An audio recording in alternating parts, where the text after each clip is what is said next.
In a small village nestled at the edge of the great savannah, life was harsh and unforgiving, especially for a young woman named Ifunanya. She had been known in the village as a prostitute, a label that clung to her like a shadow. But few knew the full story of how she had come to this path. As an only child, Ifunanya's parents had passed away when she was just a child, leaving her alone in a world that offered little in the way of kindness or opportunity. At the age of 12, with no one else to turn to, she went to live with her uncle, who was her only remaining relative. She hoped for a safe place where she could continue her education and have a stable life. However, her uncle treated her poorly, seeing her as a burden rather than a family member. He made her do all the household chores and often blamed her for the things she hadn't done, yelling at her and sometimes even beating her. She was not allowed to attend school, as her uncle saw no value in educating a girl. The situation worsened over time, and Ifunanya's uncle's resentment towards her grew. One day, after a particularly harsh argument, he threw her out of the house, telling her she was no longer welcome. At just 14 years old, Ifunanya found herself on the streets with nowhere to go. She had no home, no family, and no means to support herself. She was forced to drop out of school, her dreams of a better future fading away. With no other options, Ifunanya slept in the streets, often cold, hungry, and scared. The villagers, too caught up in their own struggles, did not offer much help. They whispered behind her back, casting judgment without knowing the depths of her despair. In her loneliness and desperation, Ifunanya saw no other way to survive but to turn to a life of prostitution. It was a choice made not out of desire, but out of necessity, a way to keep herself alive in a world that seemed to have forgotten her. Despite the harsh words and the stares, Ifunanya held onto a sliver of hope.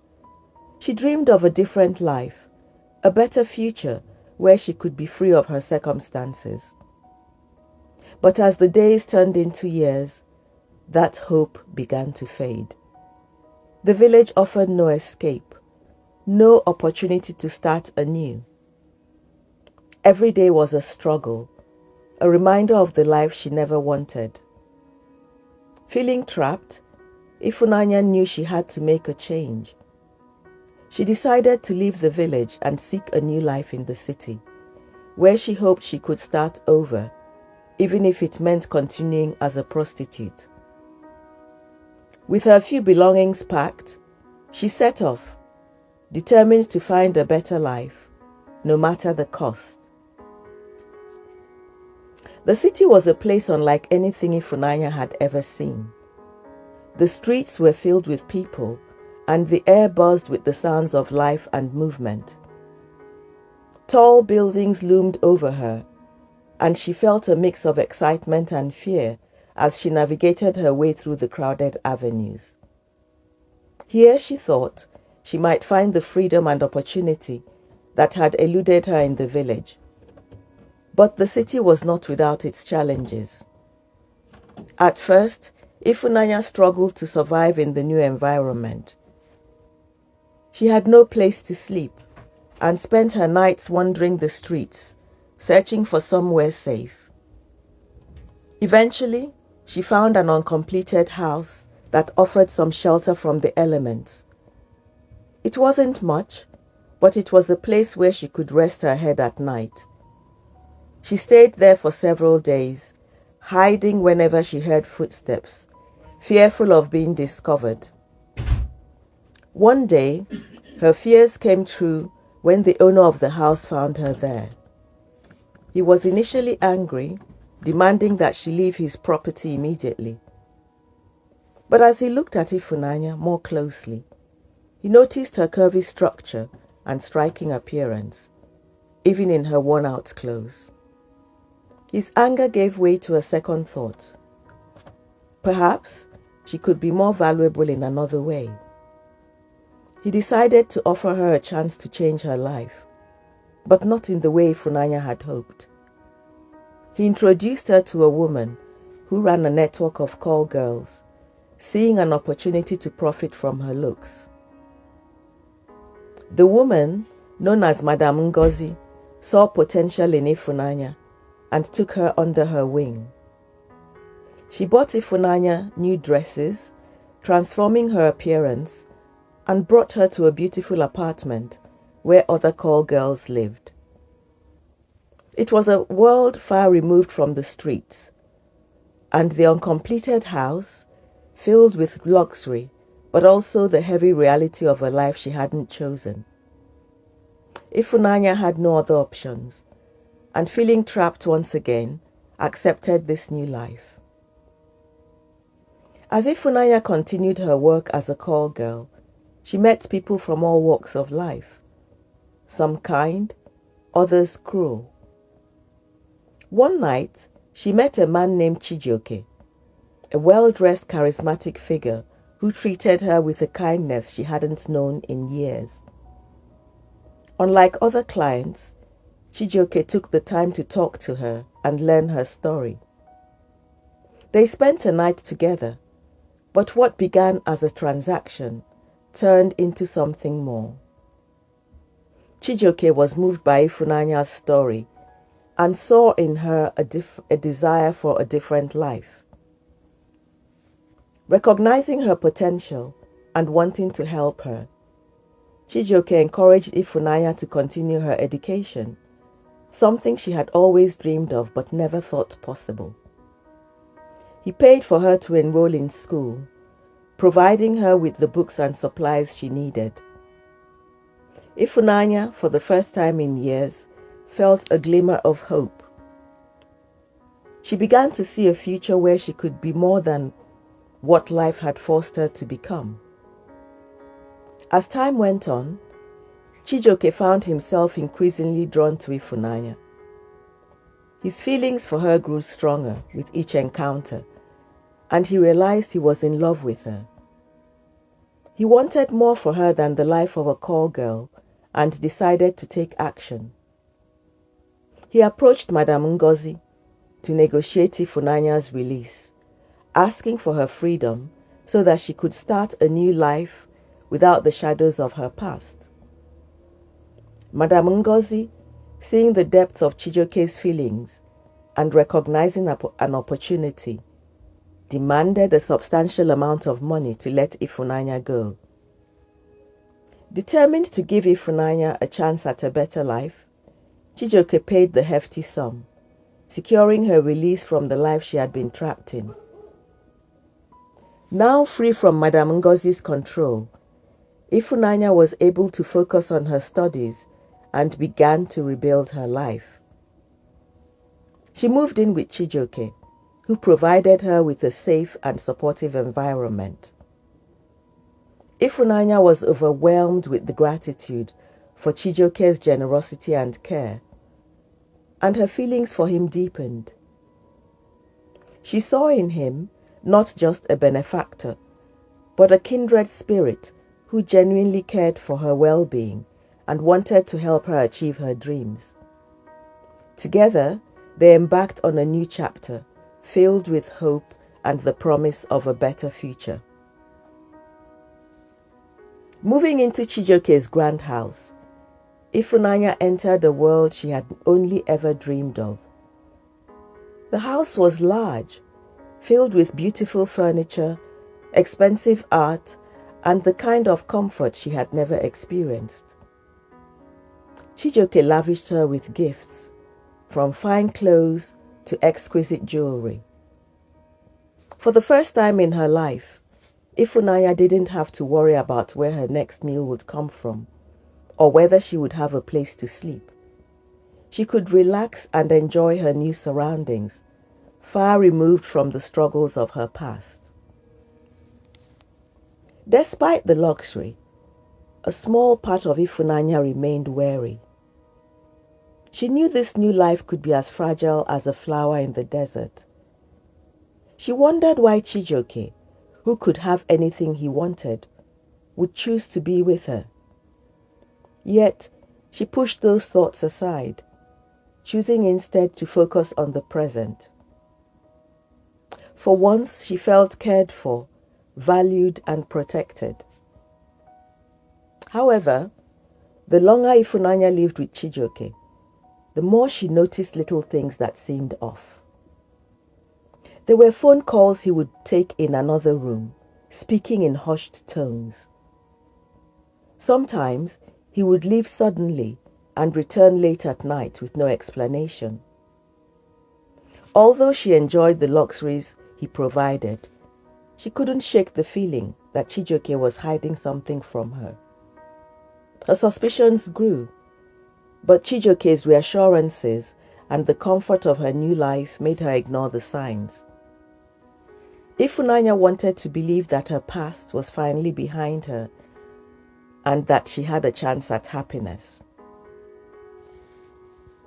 One evening, as Ifunanya was tidying up, she stumbled upon an envelope tucked away in one of Chijioke's drawers. Inside were pictures of a woman and children. Curious and confused, she looked through them and realized they were not just any family. They were Chijioke's family. Shocked, Ifunanya felt a wave of betrayal wash over her. The pictures showed a happy family life, far removed from the one Chijioke had presented to her. He had told her he was alone, without ties, but these pictures told a different story. Ifunanya confronted Chijioke that night, her voice shaking with hurt and anger. He tried to explain, saying that his wife and children lived abroad, and that his marriage had been in trouble for years. He claimed he had found solace in Ifunanya, a peace he hadn't known in a long time. But his words felt empty to her. Ifunanya realized she had been living in a bubble, blinded by the luxury and the attention Chijioke had given her. Days went by, and Ifunanya didn't know what to do. She felt lost, torn between the comfort of her new life and the reality of Chijioke's deceit. Her heart ached with the betrayal, and she began to feel the old despair creeping back in. She had hoped for a new beginning, but now she felt as trapped as she had been in the village. The weight of Chijioke's lies bore down on her, and she started to doubt everything. Then one day, without warning, Chijioke's wife returned, bringing Ifunanya's fragile new life crashing down. The day Chijioke's wife and children returned was one of the darkest in Ifunanya's life.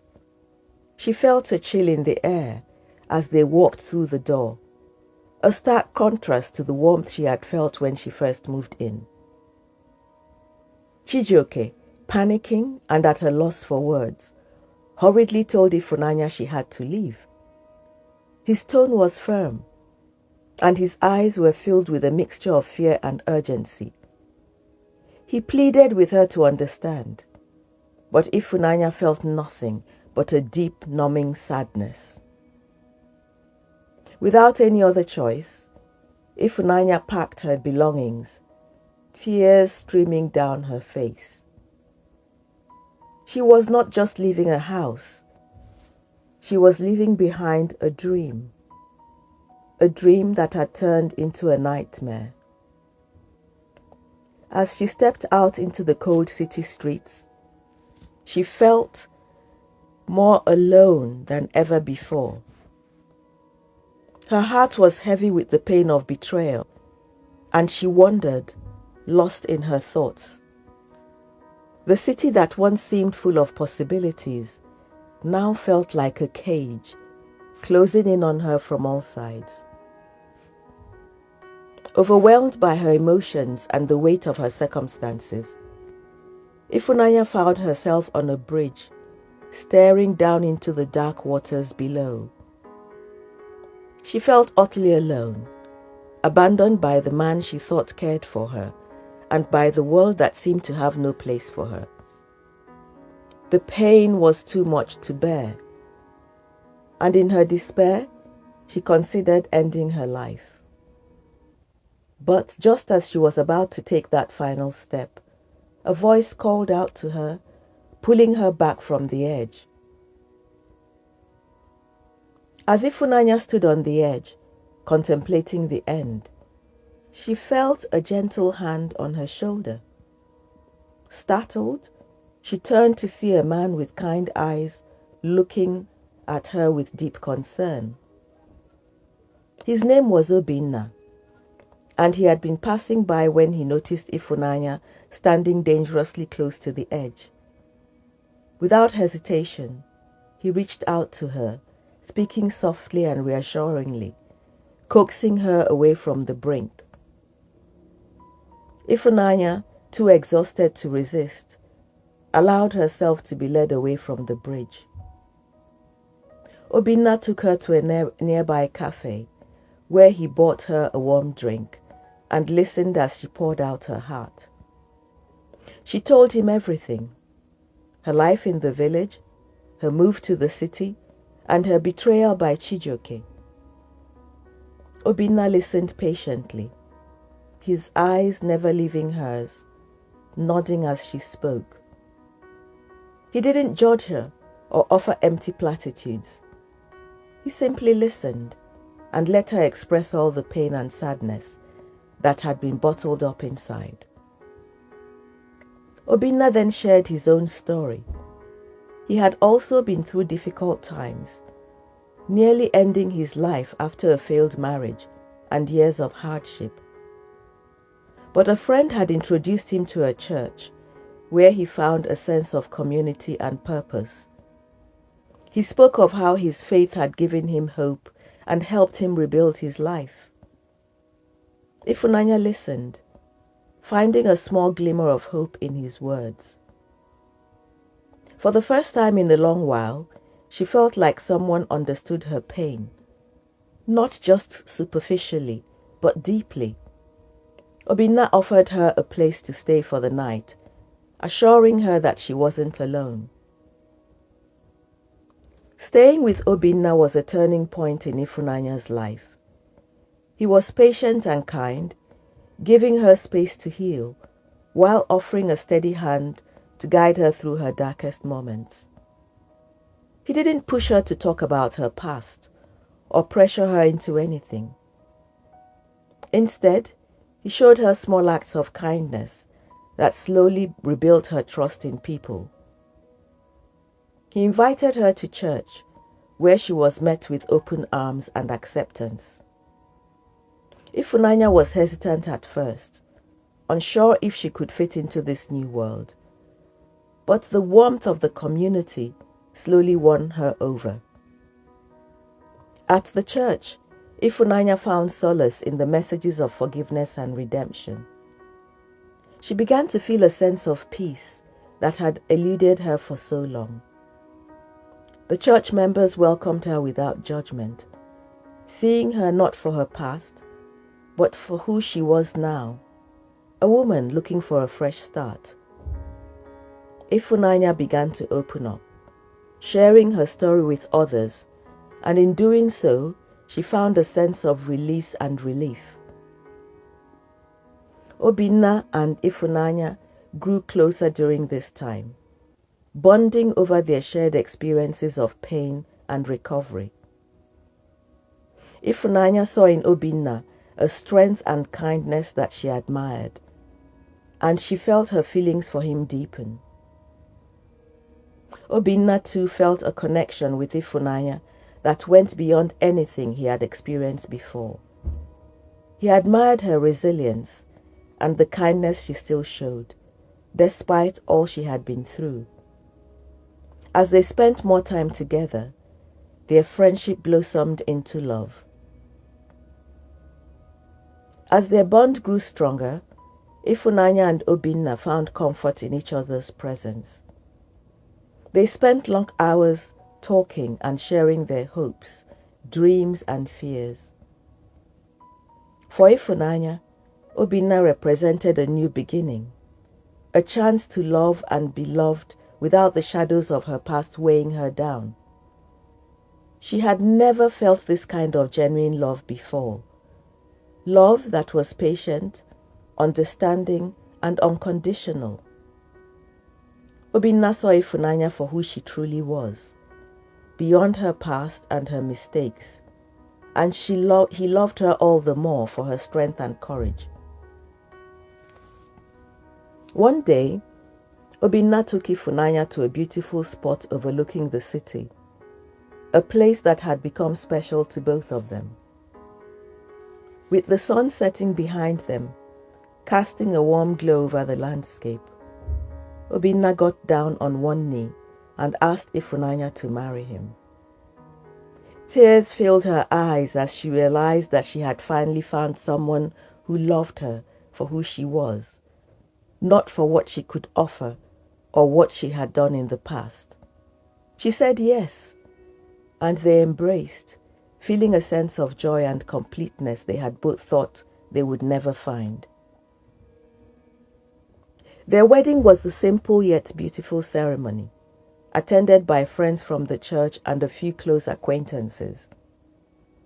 As they exchanged vows, Ifunanya felt a wave of happiness wash over her. She had come so far from the lost, desperate woman on the bridge.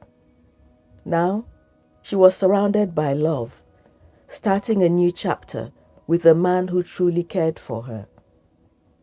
Ifunanya knew this was the beginning of a beautiful journey together. After their wedding, Ifunanya and Obinna began to build a life together. Obinna, who had become wealthy through hard work and perseverance, used his resources to support their new family. But wealth was not what defined them. What mattered most was the love and respect they had for each other. They lived in a modest home, filled not with expensive things, but with laughter, joy, and the warmth of a family built on love. Ifunanya and Obinna had children, and their home was filled with the sounds of play and laughter. Ifunanya found great joy in being a mother, and Obinna was a loving and supportive father. Together, they taught their children about kindness, compassion, and the importance of helping others.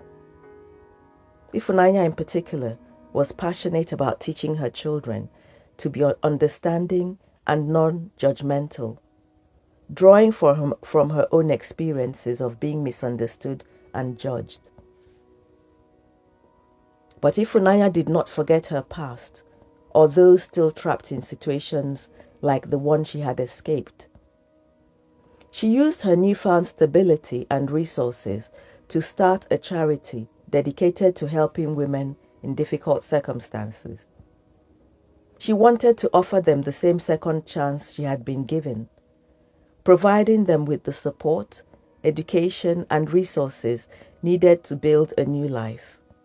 The charity quickly grew, becoming a beacon of hope for many. As the years went by, Ifunanya's charity expanded, helping countless women and children find new beginnings. Her work was not just about providing for immediate needs, but about empowering individuals to take control of their own destinies. She offered training, education, and a safe place for those in need, and many people's lives were transformed because of her efforts. Ifunanya became known far and wide for her generosity, wisdom, and unwavering commitment to helping others. Her story became a legend, told in villages and cities alike. People spoke of the woman who had risen from the depths of despair to become a symbol of hope and redemption. They admired her strength, her courage, and her ability to forgive and move forward. Ifunanya was no longer just a name. She was a source of inspiration, a reminder that it is never too late to change one's life for the better. Ifunanya and Obinna continued to live a life filled with love and purpose. They grew old together, surrounded by their children, grandchildren, and the many lives they had touched. Ifunanya knew that she had made mistakes in her past, but she also knew those mistakes did not define her. She had found love, happiness, and a sense of purpose she had never thought possible. Her legacy was not just in the lives she had saved, but in the message she left behind. That no matter where you start, you can always choose a different path and become a light in the world. The AfriFolk Tales team invites you to subscribe to our channel. Like this video and share it with your friends. Don't forget to leave a comment below, and we'd like to hear your thoughts. Stay tuned for our next video.